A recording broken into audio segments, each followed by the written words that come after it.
When I was sorting through my deceased husband's belongings, I found an envelope with an address and a key. Inside was a note. "Come alone. Don't bring the children." I went to that address.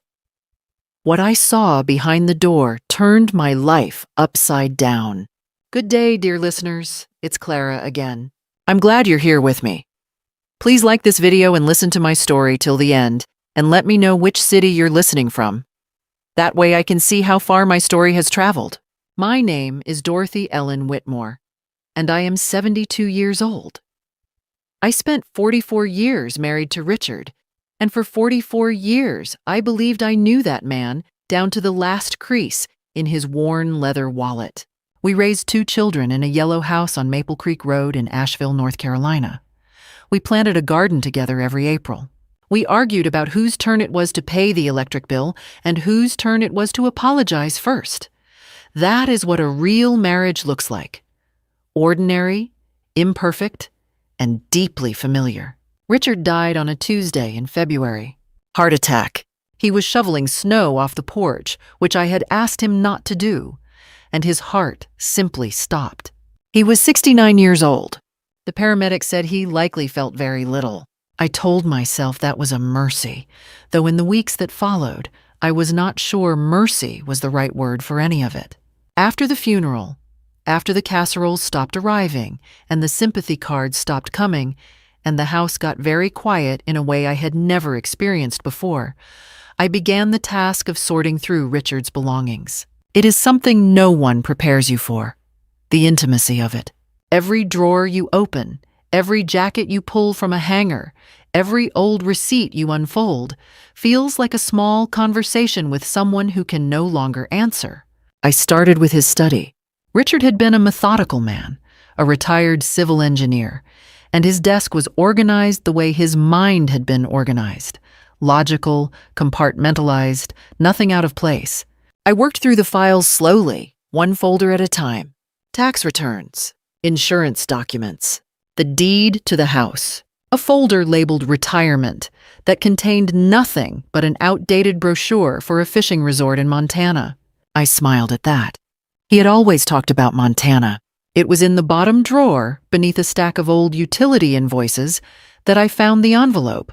It was a plain white envelope, letter-sized, sealed. My name was not on it.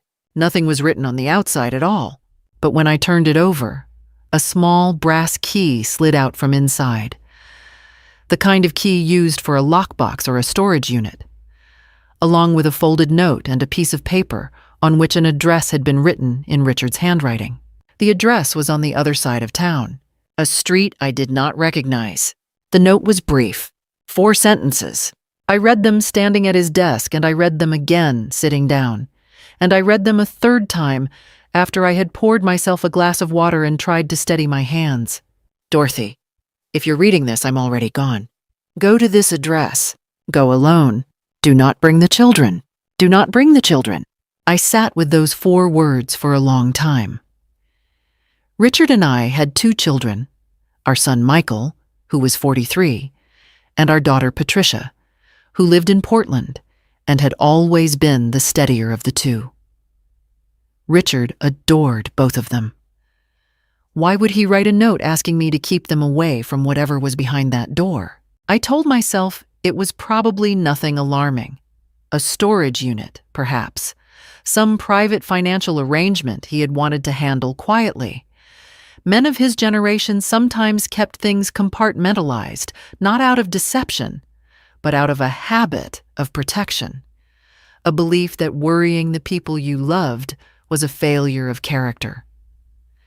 I told myself this several times, but I also noticed that my hands were still not entirely steady. I placed the envelope, the key, and the note in the pocket of my cardigan and went to make dinner. I made too much, as I always did now, and I ate alone at the kitchen table with the television on for company. Outside, the February dark came early and complete.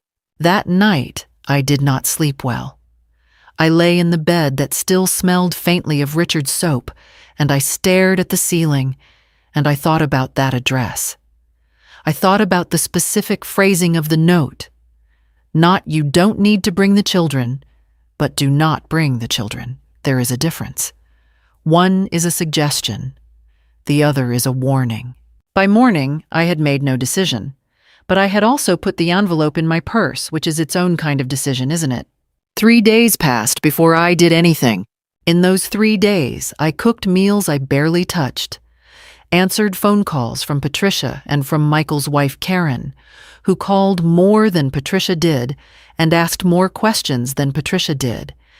And I sat in Richard's study for long stretches of time, doing nothing in particular. Grief is strange that way.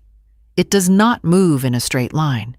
1 hour you are functional, and the next you are standing in front of the open refrigerator trying to remember what you came for.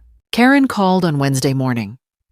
She was solicitous, as she had been since the funeral, bringing food, offering to help organize the paperwork, asking whether Richard had left any documents she should know about. She and Michael had power of attorney over certain financial accounts, an arrangement Richard had set up 2 years ago when he had a minor health scare. At the time, it had seemed practical. Now, standing in the kitchen with the phone pressed to my ear and the envelope sitting in my purse on the counter, I noticed something I had not noticed before. Karen asked about documents the way a person asks about something they are already looking for. "Has the estate attorney been in touch?" she asked. "Not yet," I said. "You should call him soon. These things have timelines." "I'm aware, Karen." There was a brief pause. "Of course. I just want to make sure you're not overwhelmed. Michael and I can handle a lot of this if you need us to." I thanked her and ended the call. I stood in the kitchen for a moment afterward. Karen had always been efficient. She was a real estate agent, good at her job, comfortable with paperwork and transactions. I had never disliked her exactly, but I had also never entirely warmed to her. There was something about the way she moved through a room, purposefully, with an awareness of what was valuable, that had always made me feel, without being able to articulate why, slightly observed. That afternoon, I drove to the address on Richard's note. I told no one. I simply got in my car, typed the address into my phone's navigation, and drove. It was a residential neighborhood I had passed through before, but never stopped in. Modest houses, well kept, the kind of street where people mow their lawns on Saturday mornings. The address led me to a small gray house at the end of a cul-de-sac. Single story. A covered porch. Window boxes, though it was February and the boxes were empty. The driveway was vacant.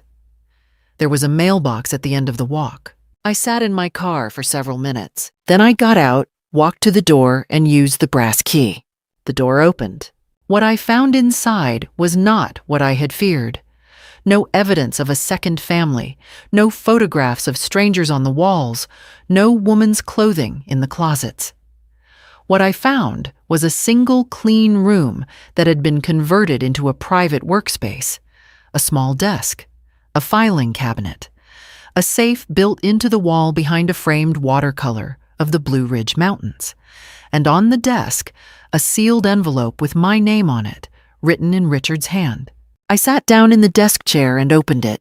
The letter was 4 pages long, handwritten, and it told me things that changed the shape of everything I thought I understood about the last 2 years of my marriage. Richard had discovered, 14 months before his death, that Michael and Karen had been systematically moving money out of a joint investment account, one that Richard had established decades ago, and that was intended, in its entirety, to pass to me as part of his estate. They had not stolen it outright. They had done something more insidious. Karen, using her real estate connections, had facilitated a series of transfers disguised as investments, shell purchases, consulting fees, loans on paper that were never meant to be repaid. The total, Richard estimated, was somewhere between $200,000 and $250,000. He had discovered this by accident. He had not confronted them. He had been afraid, not for himself, but for what it would do to our family, to Patricia, to the grandchildren. And he had been, he wrote, deeply ashamed that he had not acted sooner, that he had let his fear of family fracture override his obligation to protect what was mine. The safe contained documentation, account statements, printed emails, a USB drive. "I'm sorry I didn't tell you while I was alive," he wrote near the end of the letter. "I was a coward about this. You never were. Trust yourself." I folded the letter, placed it back in its envelope, and sat very still for a long time. Then I opened the safe. The safe contained exactly what Richard had promised. A manila folder held 12 months of printed bank statements for an investment account I had not known existed in its current form. What had once been a joint account Richard and I opened in 1987 had been, through a series of modifications I had never been asked to authorize, restructured so that Michael held co-signatory status. The statements showed a pattern so clear it almost looked naive. Regular withdrawals in amounts just below the threshold that would trigger automatic bank review routed to 3 different receiving accounts. 2 of those accounts, cross-referenced with the printed emails Richard had saved, were linked to a holding company registered in Karen's maiden name. The USB drive held more. Scanned documents.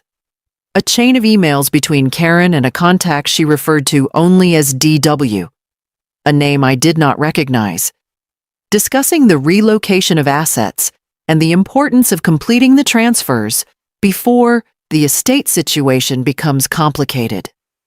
The most recent email in the chain was dated 11 days before Richard died.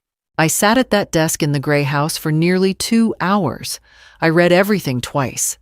I photographed each page with my phone. I copied the USB drive's contents to a folder in my phone's cloud storage, using the Wi-Fi network Richard had set up. The password was written on a sticky note inside the safe door in his neat engineer's hand. By the time I locked the house and drove away, I had made my decision. I would not call Michael. I would not call Karen. I would not, under any circumstances, allow them to know what I had found until I had spoken to a lawyer. Not the estate attorney Richard and I had used for our wills, because that attorney had also been copied on some of the account restructuring paperwork, and I did not yet know what his role had been. I needed someone new, someone who owed nothing to anyone in my family. I drove home and spent that evening researching estate and probate attorneys in Asheville. I made a list of 4. I eliminated the first because his office had done work for Karen's brokerage in the past. I found this in a footnote on a Chamber of Commerce event page. I eliminated the second because he had retired, according to his firm's website. The third was a woman named Sandra Okafor, who had been practicing for 22 years and whose firm's reviews described her as thorough and, in one particularly useful description, not intimidated by difficult family situations. I called her office the next morning and made an appointment for Friday. It was Thursday when Karen's behavior shifted.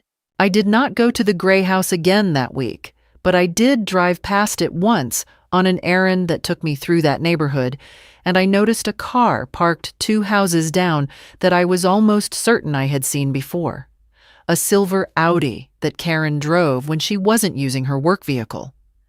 It may have been coincidence. The neighborhood was not exclusive, but I noted it. That evening, Karen called again. The tone was different, still warm, still helpful, but with a new quality beneath it, a subtle urgency I could not quite name. "Mom," she said.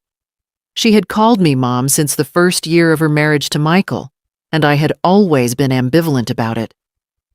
"I was thinking about coming over this weekend to help go through Richard's study, just to make sure nothing gets accidentally thrown away before the estate is sorted."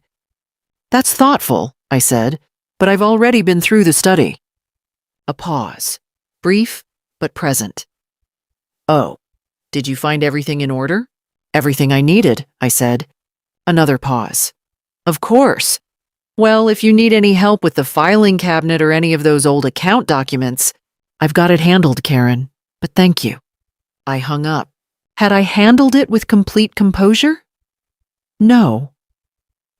My voice had been steady, but my heart had been doing something unpleasant in my chest. I had been married to a civil engineer for 44 years, and one thing that man had taught me without ever meaning to was the importance of what he called load-bearing information. The piece of data that, if removed, causes everything above it to collapse. Karen was looking for the safe, or she was looking for whatever Richard had left behind. She did not yet know if I had found it, but she was beginning to suspect that I had found something. Friday morning, I drove to Sandra Okafor's office on the 4th floor of a building downtown, took the elevator up, and sat across from a woman with calm eyes and a yellow legal pad and told her everything. She listened without interrupting. When I finished, she uncapped her pen. "Do you have the documents with you?" she asked. I opened my purse and placed the originals on her desk. Sandra Okafor looked at them for a long time. Then she looked at me. "Mrs. Whitmore," she said, "you have a case." Sandra filed the first motions within 72 hours.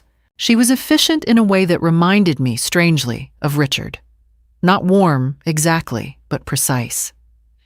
She explained what she was doing in plain language, filing a formal objection to the account modifications on the grounds that I had not provided informed consent, requesting a full audit of the restructured investment account, and submitting a referral to the North Carolina State Bar's Financial Crimes Unit, which would in turn notify the banking institution. The process, she said, would not be fast, but it would be thorough. And the documentation Richard had left was, in her assessment, unusually complete. "Your husband was an engineer," she said, almost to herself, reviewing the printed statements for the 3rd time. "He was," I said. "He documented this the way an engineer documents a structural failure, step by step, cause and effect." I felt something tighten in my throat. "He always said if you couldn't show your work, you didn't really know what you were doing." Sandra nodded. "It will serve you well." I drove home from her office and tried to settle back into the routine of my days. I called Patricia that evening, not to tell her everything, not yet, but because I needed to hear her voice. Patricia asked how I was doing, and I said I was managing, which was true in the narrowest sense. She said she was thinking of coming for a visit in March. I told her I would like that very much. The call from Michael came 4 days later. Not from Karen, from Michael, which told me that Karen had assessed the situation and decided that a son confronting his mother would land differently than a daughter-in-law doing the same. She was not entirely wrong. Michael's voice, when he called, was doing the thing it always did when he was managing something. It was too controlled, too even, like a man reading from a script he had rehearsed. "Mom, we need to talk about what you've been doing." "What have I been doing, Michael?" "You retained a lawyer without talking to us." "I'm entitled to retain a lawyer?" "Of course you are." A pause.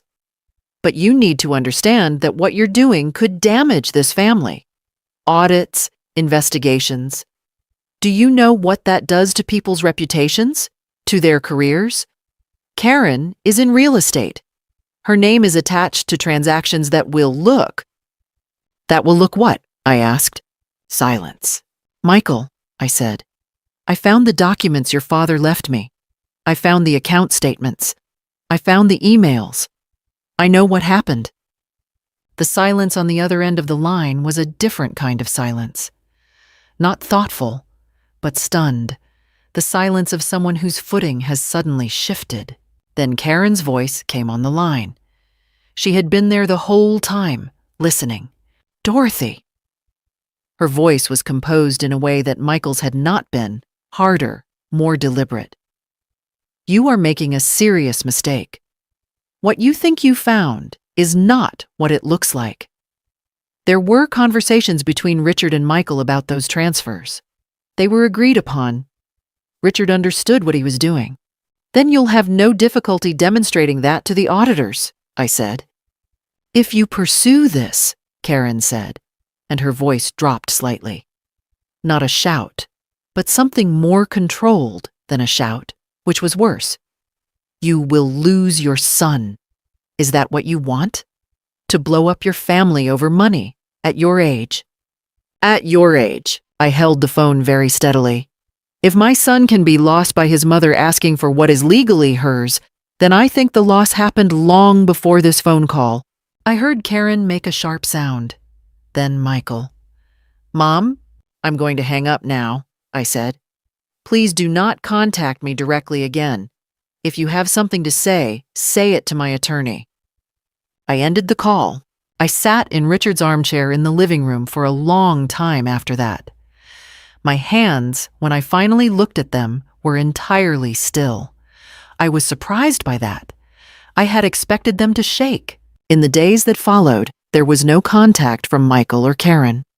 Sandra informed me that their own attorney had been in touch. A firm Karen had used for real estate closings, which Sandra said was not a strong choice for this type of case. The formal proceedings were underway. There was nothing for me to do but wait and take care of myself. So that is what I did. I slept. I called Patricia and we talked for a long time about nothing important.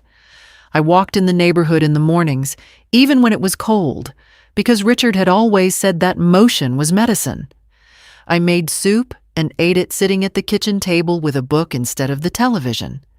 I was not happy, but I was not afraid. And there is a great deal of space between those two things in which a person can rest. It was Betty Calhoun who saved me, though she would laugh at that description. Betty had been my closest friend for 30 years, since we had both served on the same church auxiliary committee and discovered, over a folding table covered with donation envelopes, that we shared an identical contempt for inefficient meetings. She was 70, a retired school teacher, a widow herself since 2019, and she had an unerring ability to say the true thing without making it feel like surgery. I called her on a Sunday morning, 3 weeks after the formal proceedings had begun, and I told her everything, all of it. I had not told anyone else, not the neighbors, not my book club, not the women from my church. But I told Betty, because keeping it entirely to myself had begun to feel like a weight I was carrying in my chest. She listened. She did not interrupt. When I finished, she was quiet for a moment, and then she said, "Dorothy, that woman has been waiting for Richard to die for years. It was not a kind thing to say. It was a true thing to say." "How do you know?" I asked. I watched her at family gatherings. The way she watched the room. People who love you look at you. People who are calculating what you're worth look at the room. I thought about that for a long time. The indirect approach from Karen came the following Tuesday. Not a phone call. Karen was too controlled for that after the last conversation. A letter, hand-delivered by Michael to my mailbox, which told me a great deal about the nature of their arrangement.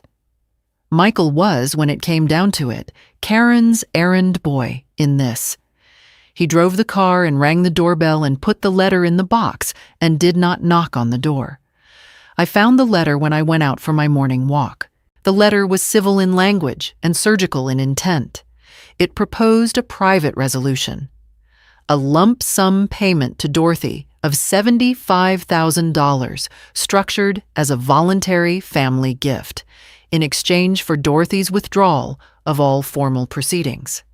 It framed this as a practical option that would allow the family to avoid painful public exposure, and it contained a line near the end that I read twice. "At this stage of your life, a prolonged legal process may cost you more in time and in health than the outcome would be worth." At this stage of your life. Karen had used a version of this phrase twice now.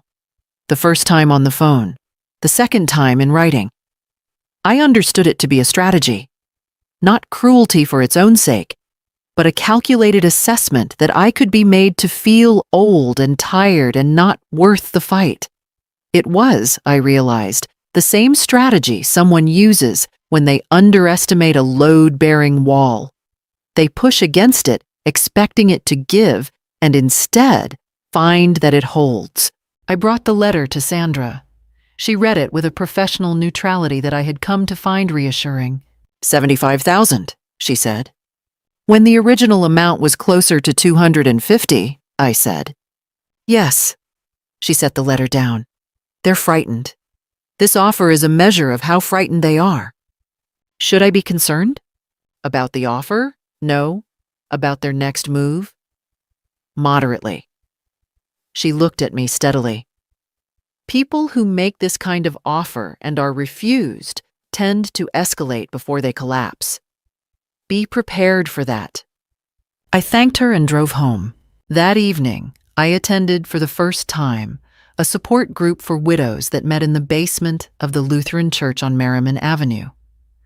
Betty had been going for 2 years and had suggested it gently 3 times before I finally agreed. I was resistant to it in the way I was resistant to most things that required me to be witnessed by strangers, but I was glad I went.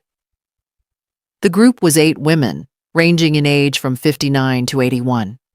They were funny and honest, and several of them had navigated estate complications that made mine feel, if not simple, then at least not unprecedented.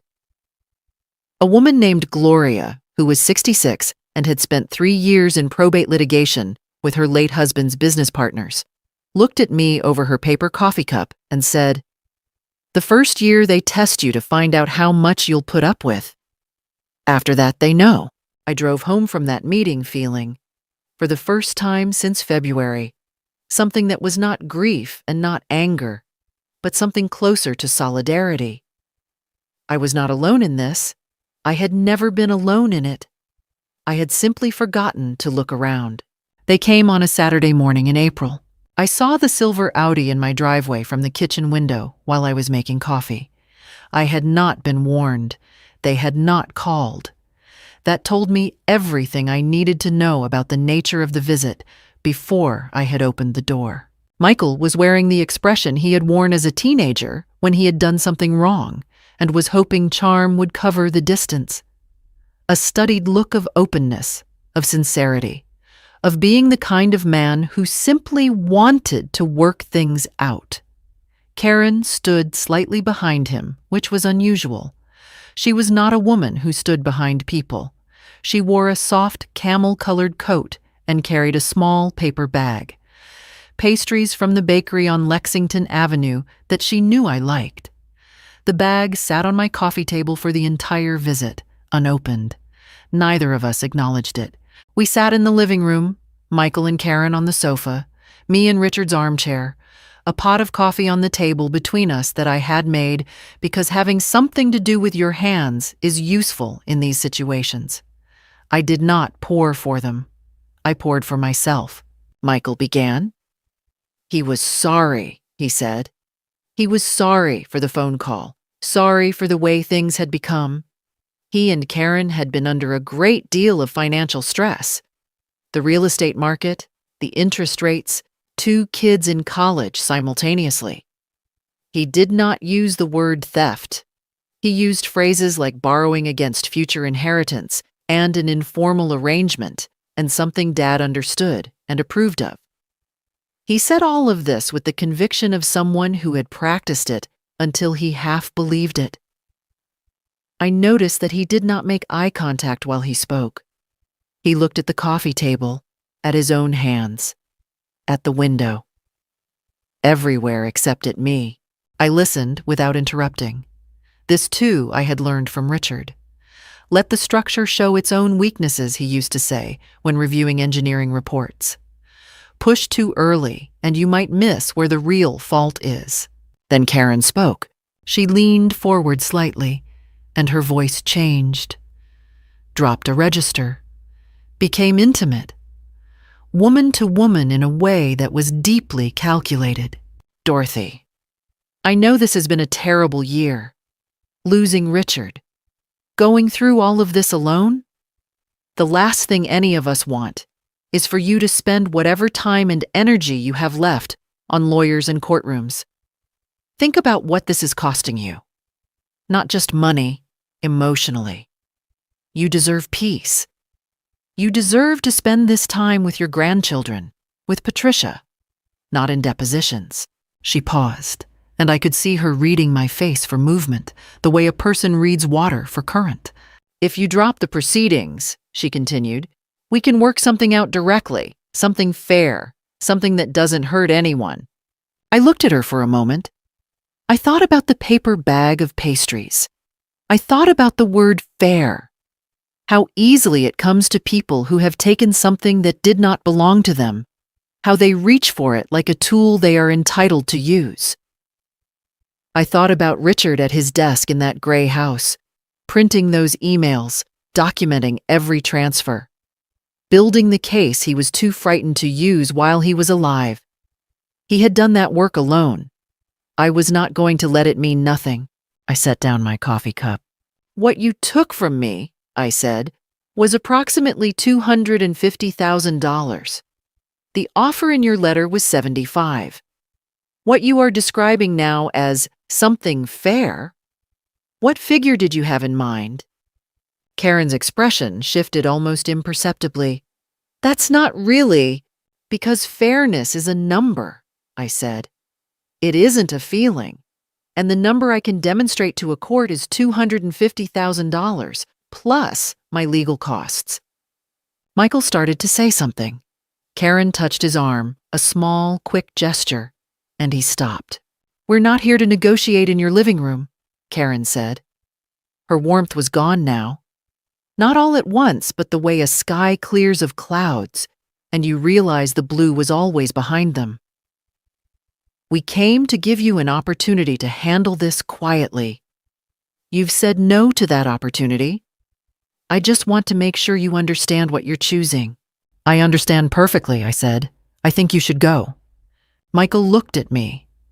Actually looked at me. Not at Karen for direction, but at me. And for one moment, he looked like my son. Not the managed, rehearsed version, but the boy who had cried when his dog died when he was 11, and who had slept with the light on for a week afterward. I had sat beside him on his bed then, in the dark, until he fell asleep. I still remembered the weight of his head against my shoulder. I wondered if he remembered it too. Then the expression closed like a shutter. Karen stood first. She picked up her bag, the pastries still untouched, and tucked it under her arm with a composed deliberateness that was, I thought, the most honest thing she had done all morning. She was not leaving those behind as a gesture of warmth. She was taking back what she had brought. They left. I listened to the Audi back out of my driveway and disappear down the street. I sat very still for a few minutes afterward. What I felt was not confidence, exactly. It was something more complicated. A fear I will not pretend was not there. A real, cold knowledge that these two people had the means and the motive to make the next several months difficult. But underneath the fear was something harder. Richard had been afraid, too, and his fear had cost both of us. I had made a different choice. I intended to keep making it. The pastry bag was gone. The case was not. The hearing was scheduled for the third Thursday in May in a civil courtroom on the second floor of the Buncombe County Courthouse. Sandra had spent the preceding weeks preparing me with the same thoroughness she brought to everything. We reviewed the documents repeatedly. She walked me through the sequence of transfers, the paper trail, the emails, the account modifications. She told me what to expect from Karen and Michael's attorney, a man named Garrett Foss, who primarily handled real estate litigation and whose understanding of estate fraud law, Sandra said, with professional understatement, was not deep. She also told me what to expect from myself, that I might feel the impulse to speak when I should be silent, to react when I should be still, and that the most powerful thing I could do in that room was to be exactly what I was, a 72-year-old widow sitting calmly beside her attorney with a folder of impeccable documentation. "You don't need to perform anything," Sandra said the afternoon before. "The evidence performs. You just need to be present." I dressed carefully that morning. A gray blazer over a white blouse. Low heels, because I had learned decades ago that physical comfort matters when you are going to be sitting in a hard chair for several hours concentrating. I arrived before Michael and Karen. I found my seat beside Sandra, and I folded my hands in my lap, and I waited. The courtroom was smaller than the ones I had seen on television. Wood-paneled, fluorescent lit, with the particular stillness of institutional spaces. I looked at the judge, a woman in her late 50s with reading glasses on a chain, and I thought, she has sat in this room and heard versions of this story before. People lying about money, families fracturing along the fault lines of inheritance. She would not be shocked. That was, unexpectedly, a comfort. They came in together. Karen wore a well-cut navy dress and carried herself with the composure of someone who had decided that composure was the only remaining tool available to her. Michael walked slightly behind her, as he always did now. Garrett Foss settled in beside them with the ease of a man who had not yet fully assessed his own disadvantage. Foss opened on their behalf with what Sandra had predicted, an assertion that the account modifications had been made with Richard's full knowledge and verbal approval, that this had been a family arrangement for estate planning purposes, and that Dorothy's challenge represented a misunderstanding of her late husband's intentions. He was smooth. He was confident. He was building on sand. Sandra's opening was quieter and took half as long. She presented the documentary record in chronological order. She did not editorialize.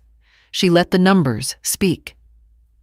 I watched the judge's face as Sandra walked through each exhibit, the account statements, the modification forms, the printed emails. The judge's expression did not change, but her pen moved steadily across her notepad, and it moved more when Sandra was speaking than when Foss was. The hearing's first break came after 2 hours. I stood in the hallway with Sandra and drank water from a paper cup and said very little. Through the tall windows at the end of the corridor, I could see the May sky. Blue, genuinely blue. The kind of day that has no interest whatsoever in the proceedings of human beings and their betrayals. I was glad for it. I breathed the recycled courthouse air, and I thought about the garden at home, which would need watering when I got back. When proceedings resumed, Karen was called to testify. She was composed at first, careful, deliberate, consistent with the verbal agreement narrative. She spoke of Richard with an affection she deployed like a prop. She described their relationship as close, trusting, transparent. She used the word family frequently. I sat and listened and kept my face still. Sandra cross-examined her with the email chain. Not all of it. 3 emails, specifically, the ones referring to completing transfers before the estate situation becomes complicated. Emails dated 11 days before Richard died. "Can you explain," Sandra asked, "how this language, before the estate situation becomes complicated, is consistent with a voluntary, openly agreed-upon family arrangement?" Karen said the language was informal, a shorthand, not indicative of anything concealed. Sandra showed her the second email. "In this message, you refer to your co-signatory as completely insulated. What were you insulating him from?" "I was referring to..." Karen stopped. "It was business language, real estate language." "This is not a real estate account," Sandra said. "This is a retirement investment account in Dorothy Whitmore's name." A silence fell over the room that had a different quality than the silences before it. Even Foss was still. I did not look at Karen. I looked at the judge, who was writing. Karen's composure held for another 20 minutes. It was the account modification documents that finally fractured it. Specifically a form requiring Dorothy's co-signature that, the records showed, had been submitted without that signature. Sandra placed the form on the table and asked Karen to identify the signature in the co-authorization line. Karen said it was possible there had been an error in processing. Sandra asked if Karen was familiar with the term signature forgery under North Carolina statute. For the first time, Karen's eyes moved. Not to Sandra, not to her attorney, not to the judge, but to Michael. It was a small movement, involuntary, the reflex of someone who has run out of prepared responses and is looking for a lifeline. Michael was looking at the table. He did not look back at her. That moment, Karen turning toward him and finding nothing there, was, I thought, its own kind of verdict. Michael was called next. His testimony was the testimony of a man trying to hold two contradictory stories together at once. He confirmed the verbal approval narrative as Karen had told it. But when Sandra asked him to describe the specific conversation in which Richard had agreed to the transfers, his account differed from Karen's in 3 specific details: the date, the location, and whether anyone else had been present. When Sandra pointed this out, placing both sets of testimony side by side on her legal pad, Michael looked at the table. He had been doing that all day, looking at the table, at his hands, at the floor. Anywhere the truth was not pointing back at him. I had watched my son for 43 years, and I knew what that posture meant. It was the same posture he had used at 9 years old when he had broken a neighbor's window and tried to explain how the ball had gotten there on its own. He had never been a skilled liar. He had simply found someone who was. "Mr. Whitmore," Sandra said, "did your father ever, in your direct presence, explicitly authorize the transfer of funds from his personal retirement account to the holding company registered in your wife's name?"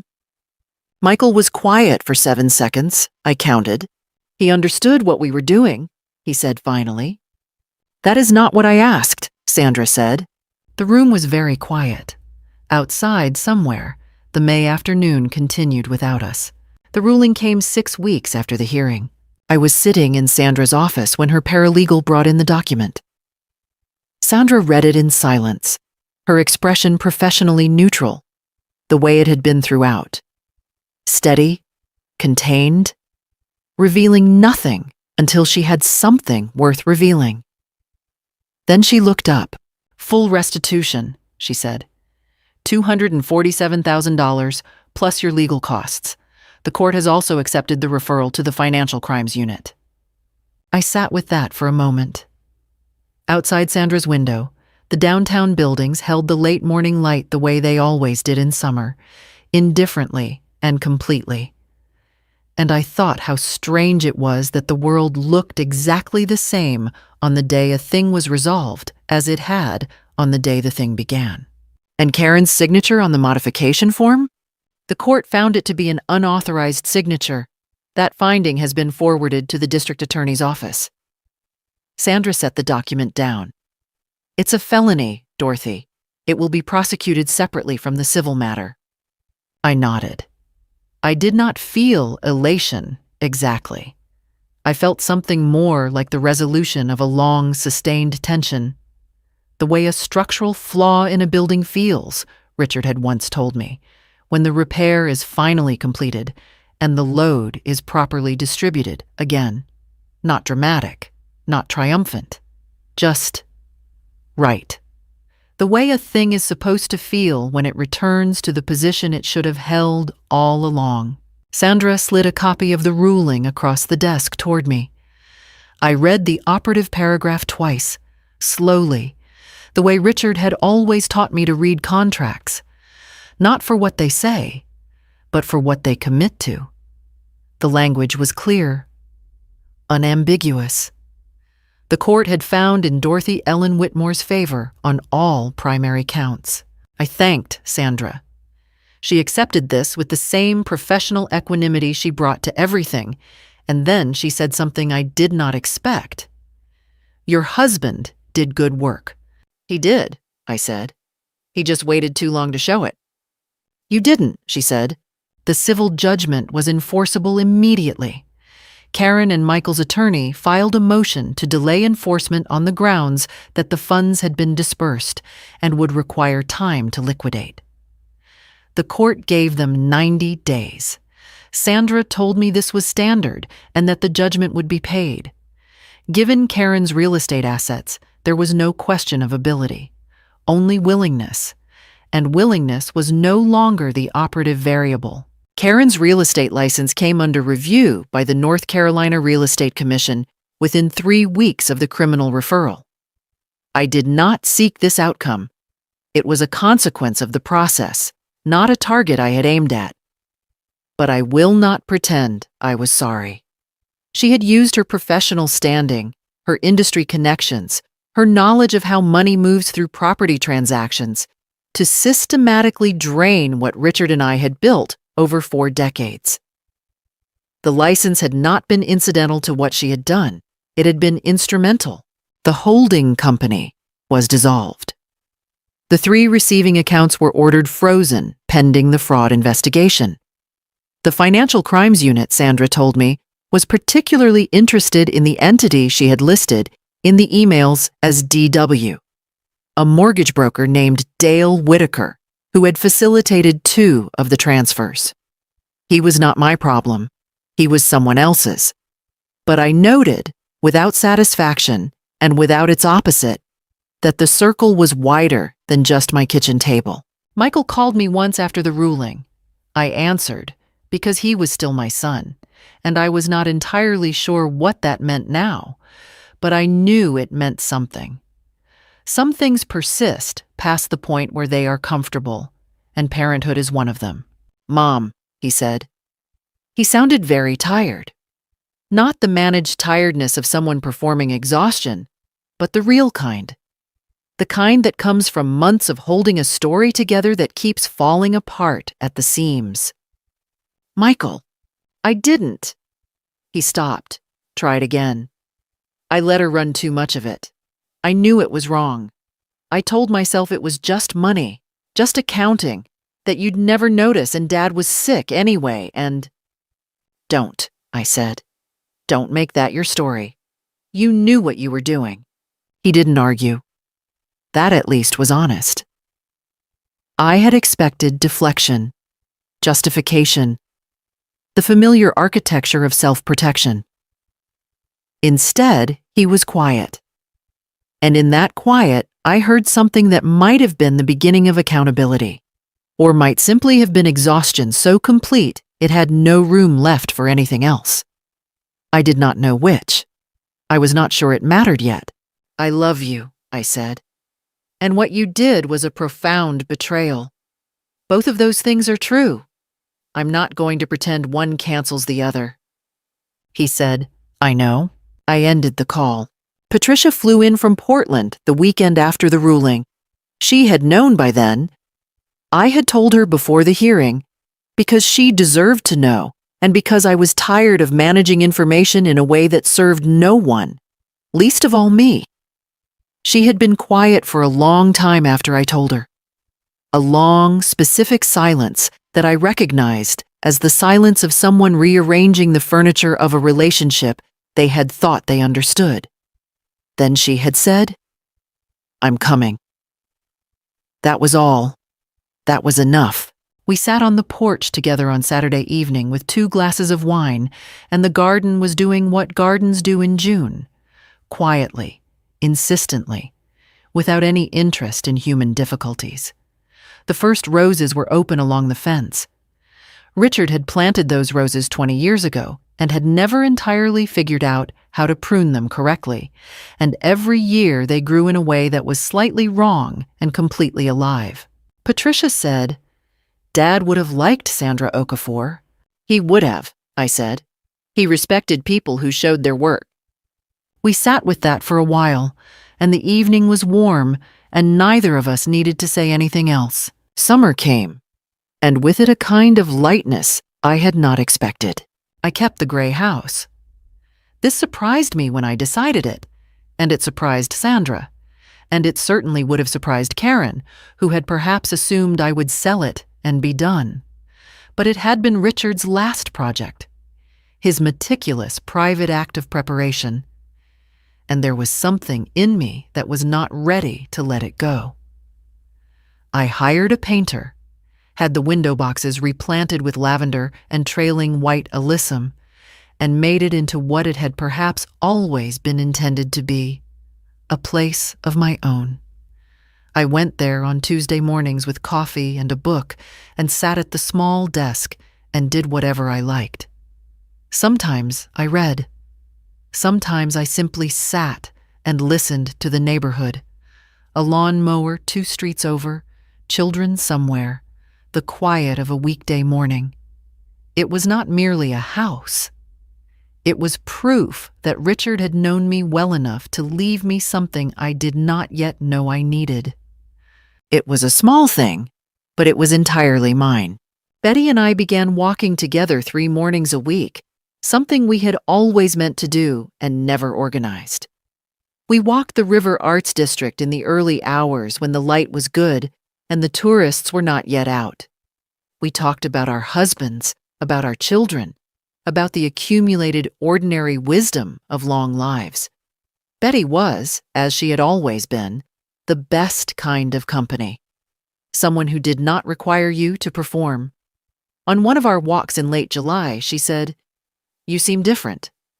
I asked how. She thought about it and said, "Like you're inside your own life again, instead of standing outside it watching." I turned that over carefully, the way Richard checked measurements, and decided she was right. The widows group continued. I became, over time, one of the longer-standing members, and occasionally a newer member would come in, shell-shocked, recently alone, navigating some version of what I had navigated, and I would find myself across the table from her saying the kinds of things Gloria had once said to me, that it was survivable, that you were allowed to be angry, that being old did not mean being without recourse. Patricia visited twice that summer, and we talked, really talked, in ways we had not since she was a girl. She was, I came to understand, more like Richard than I had realized. Careful, private, loyal to the point of self-effacement. We were relearning each other, and it was good work. Michael was harder. The criminal proceedings against Karen moved slowly, as such things do.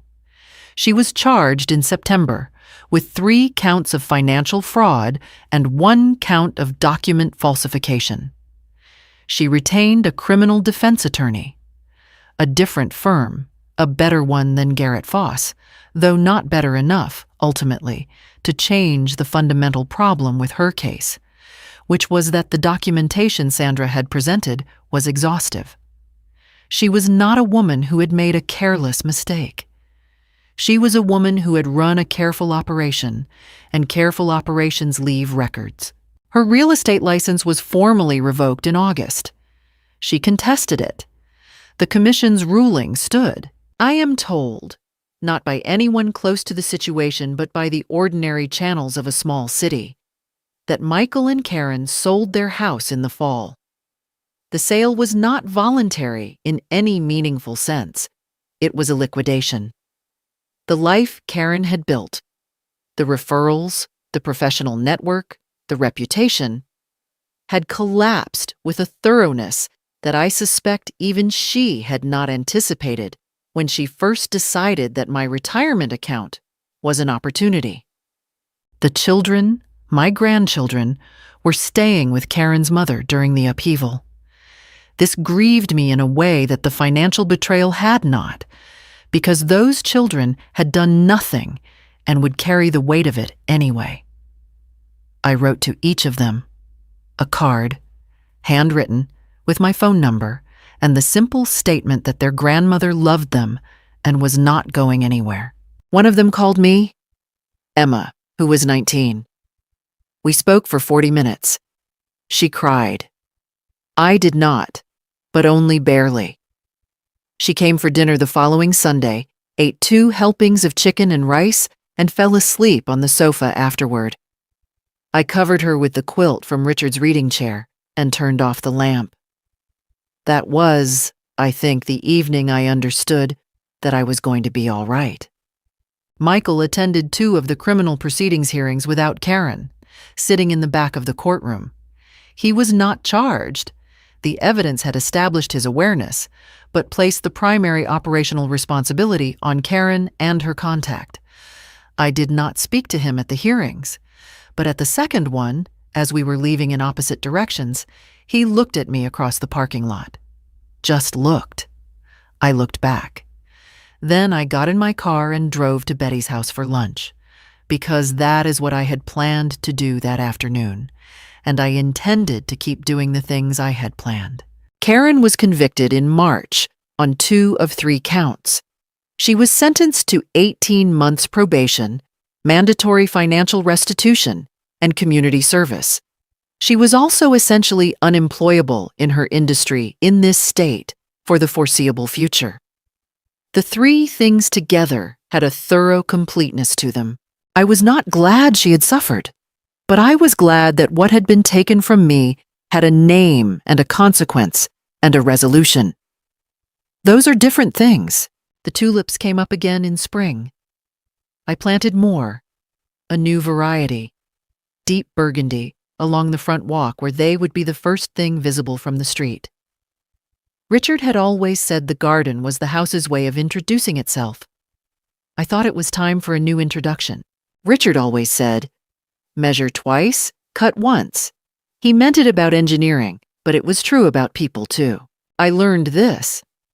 Grief makes you soft, and the wrong people know how to use that softness. But soft is not the same as weak. Soft things absorb pressure. They do not always break. If someone you love left you a locked door, go through it. You deserve to know what's on the other side. What would you have done in my place? I'd genuinely like to know. Leave a comment below, and thank you for listening.